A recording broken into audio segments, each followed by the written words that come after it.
नमस्ते दोस्तों। तो कोई भी चैप्टर हो, मैथमेटिक्स या फिज़िक्स या फिर और भी कोई भी आप प्रॉब्लम सॉल्व करना चाह रहे हो, अगर आप उस क्वेश्चन को या फिर उस प्रॉब्लम को विजुअलाइज कर पाओ, ठीक है, तो फिर उसको सॉल्व करने में बहुत आसानी हो जाती है। ठीक है, आपको बहुत हेल्प मिलता है अगर कोई भी प्रॉब्लम को आप विजुअलाइज कर पाओ और ग्राफिकली विजुअली देखो कि क्या है और क्या आपको सॉल्व करना है। ठीक है, तो सेट्स के चैप्टर में हम लोग इसको वेन डायग्राम कहते हैं, जो कि हमें मदद करता है कि जो सेट्स हम लोग पढ़ते आ रहे हैं उसको विजुअलाइज कैसे किया जाए। ठीक है, तो आज के लेक्चर में हम लोग वेन डायग्राम्स के बारे में सीखेंगे। बहुत ही सिंपल सा कॉन्सेप्ट है लेकिन बहुत पावरफुल कॉन्सेप्ट है। बाद में जैसे अगर आप मेरे प्रोबेबिलिटी के लेक्चर्स चेक करते हो तो वहाँ पर हम लोग एक्सटेंसिवली यूज़ करते हैं ये सारे वेन डायग्राम्स को। ठीक है, तो जितने भी आप लोगों ने सुना है, यूनियन, इंटरसेक्शन, कॉम्प्लीमेंट्री, कॉम्प्लीमेंट, ये सब सारे जितने भी टर्म्स है, ये सब बहुत ही सिंपल हो जाते हैं अगर आप वेन डायग्राम्स के थ्रू उन चीज़ों को समझो। ठीक है, तो स्टार्ट करते हैं वेन डायग्राम समझना। तो इसको सीधा एग्जाम्पल से समझते हैं। ठीक है, तो हमारे पास है क्या कि एक यूनिवर्सल सेट है U, जिसमें कि 1 से लेके 10 तक नंबर्स है। तो 1 2 3 4 5 6 7 8 9 10। ठीक है, और फिर और एक सेट है A, जिसमें कि हमारे पास इवन नंबर्स है 2 4 6 8 10। तो ये A क्या हुआ, सबसेट हो गया यूनिवर्सल सेट का, है ना। क्यों? क्योंकि जितने भी एलिमेंट्स A में हैं वो सारे एलिमेंट हमारे U में, यूनिवर्सल सेट में। तो A सबसेट हो गया। अब इसको हम लोग विजुअली कैसे रिप्रेजेंट कर सकते हैं? तो कन्वेंशन जो फॉलो होता है वो होता है कि ये जो यूनिवर्सल सेट है वो हम लोग रेक्टेंगल से डिनोट करते हैं। ठीक है, तो ये रेक्टेंगल हो गया, और ये जो बाउंडेड एरिया है ना रेक्टेंगल का, तो इसके अंदर जितने भी एलिमेंट्स आएंगे वो सारे एलिमेंट्स यूनिवर्सल सेट को बिलोंग करेंगे। ठीक है, तो यूनिवर्सल सेट में क्या क्या है यहाँ पे एलिमेंट्स? 1 2 3 4 5 6 7 8 9 10। तो ये जो रेक्टेंगल है उसके अंदर जितने भी एलिमेंट्स हैं वो यूनिवर्सल सेट के हो गए। अब हमारा जितने भी इसके सबसेट होते हैं यूनिवर्सल सेट के, उसको हम लोग जनरली सर्कल के थ्रू रिप्रेजेंट करते हैं। ठीक है, तो ये सर्कल जितना भी एरिया बाउंड कर रहा है ना, तो ये सर्कल के अंदर जो जो एलिमेंट्स हैं वो सेट ए को बिलोंग करता है। तो यहाँ पर क्या है? 2 4 6 8 10। तो ए के अंदर है 2 4 6 8 10, और बाकी जो ए के बाहर है, जो ए में नहीं है लेकिन यूनिवर्सल सेट में है, वो है 1 3 5 7 9।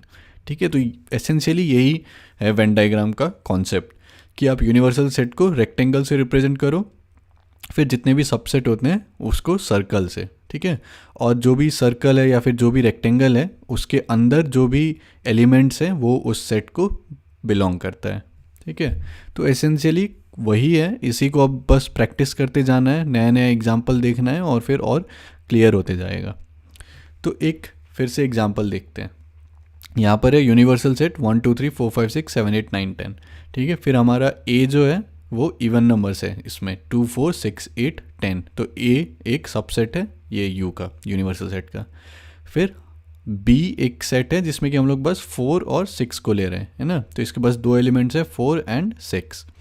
तो A हो गया U का सबसेट, है ना, और फिर B हो गया A का सबसेट। तो इसको हम लोग वेन डायग्राम के थ्रू कैसे रिप्रेजेंट कर सकते हैं? तो सबसे पहले स्टार्ट करते हैं बी से, मतलब पहले ये रेक्टेंगल आप बना दो, ठीक है, यूनिवर्सल सेट के लिए। फिर आप बी से स्टार्ट करो। ठीक है, तो यहाँ पर ये जो सर्कल है ये रिप्रेजेंट कर रहा है बी। तो बी के अंदर कौन कौन से एलिमेंट्स हैं? 4 6, है ना। तो 4 6 यहाँ पर आ गया। अब इसके बाहर ए, है ना। अब ए में 4 6 है, तो 4 6 यहाँ पहले से आ गया। तो कौन कौन सा बचा? 2 8 10। तो फिर वो आप ये बी के बाहर लिख दो, 2 8 10। ठीक है, तो अब ए में कंप्लीट क्या हो गया? 2 4 6 8 10, ये सारे ए में आ गए। बी का हो गया 4 6। अब जो जो नंबर बचे हैं हमारे, ठीक है, 1 3 5 7 9, ठीक है, 1 3 5 7 9 बच गए, तो ये ए के बाहर। ठीक है, तो बस यही है। और ये विजुअली अगर आप एक बार बना लेते तो कितने आसानी से हम लोग देख सकते हैं कि जो सेट बी है वो ए का सबसेट है। क्यों? क्योंकि जितने भी एलिमेंट्स बी में हैं वो ए में भी है।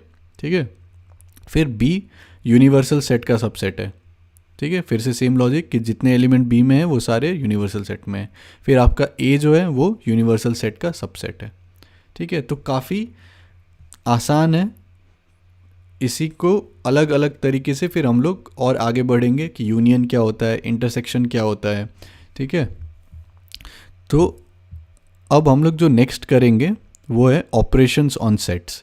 तो ऑपरेशंस का मतलब क्या है कि अभी तक जैसे आप लोगों ने सीखा है कि हम लोग जब एडिशन कहते हैं तो दो नंबर का एडिशन है ना, तो वो एक ऑपरेशन हुआ ऑन नंबर्स है ना। तो जो भी आपका नंबर्स है उस पर आप एडिशन अगर करोगे 2+3 आप करोगे तो वो रिजल्ट करेगा 5 में। फिर मल्टीप्लिकेशन 5 को मल्टीप्लाई करोगे 10 से तो आएगा 50 एंड सो ऑन। तो अब हम लोग उस टाइप के ऑपरेशंस सेट्स में देखते हैं कि हम लोग किस टाइप के ऑपरेशन कर सकते हैं। तो सबसे पहले होता है यूनियन ऑफ सेट्स, ठीक है, जिसको हम लोग जनरली इस टाइप से रिप्रेजेंट करते हैं कि अगर दो सेट का हम लोग यूनियन ले रहे हैं तो ए यूनियन बी, ठीक है। इसका मतलब क्या होता है, अगर विजुअली हमें देखना है तो विजुअली ये कि ये हमारा यूनिवर्सल सेट हो गया, ठीक है, यू, फिर उसके बाद कोई एक सबसेट है ए और फिर दूसरा कोई सबसेट है बी, है ना। तो अब यूनियन में क्या होगा कि it consist of all the elements of A and all the elements of B. तो ए में जितने एलिमेंट है वो सारे, बी में जितने एलिमेंट है वो सारे, और फिर जो कॉमन एलिमेंट है उसको हम लोग बस एक बार लेते हैं। क्यों? क्योंकि हम लोगों ने स्टार्टिंग में भी सेट्स में देखा था कि हम लोग एलिमेंट्स को रिपीट नहीं करते हैं। तो जब आप सारे एलिमेंट्स ले रहे हो ए में तो ये जो कॉमन पार्ट है एक बार आ गया, फिर आप बी ले रहे हो फिर ये दोबारा आ गया, तो फिर इसको बस एक बार लेते हैं, ठीक है। और ये जो ग्रे में आपको यहाँ दिख रहा है ये हो गया ए यूनियन बी, ठीक है। इधर वो ए में है और वो बी में है या फिर वो दोनों में है। इसको एक एग्जाम्पल के थ्रू देखते हैं। मान लो ए है हमारे पास 1 2 3 4 5, ठीक है, ये हमारा सेट ए है।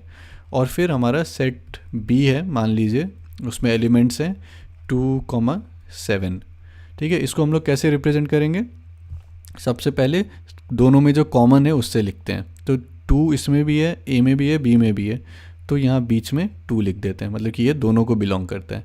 फिर जो बी में सिर्फ बिलोंग करता है वो हो गया 7, है ना, तो इसको यहाँ पे लिख देते हैं। फिर अब क्या क्या बच गया, जो बस ए में है 1 3 4 5, है ना, तो फिर 1 हो गया, 3 हो गया, 4 हो गया, फिर 5 हो गया, ठीक है। अब हमें अगर ए यूनियन बी लिखना है तो ए यूनियन बी क्या हो जाएगा कि ये सारा एरिया में जो भी है ना, इधर इन ए और इन बी और इन बोथ ऑफ देम। तो यहाँ पर जितने भी, तो यहाँ पे क्या क्या है 1 2 3 4 5 7, तो ए यूनियन बी अगर आप लोगे तो वो हो जाएगा 1 2 3 4 5 7, ठीक है। तो बहुत ही आसान सा कॉन्सेप्ट है, और अगर विजुअली वेन डायग्राम के थ्रू देखोगे तो और भी आसान लगेगा, और इतना ही आसान है चीज़ें, ठीक है। तो आज के लिए इतना ही रखते हैं, और फिर नेक्स्ट लेक्चर में हम लोग और कुछ एग्जाम्पल सॉल्व करेंगे based on union of sets, ठीक है।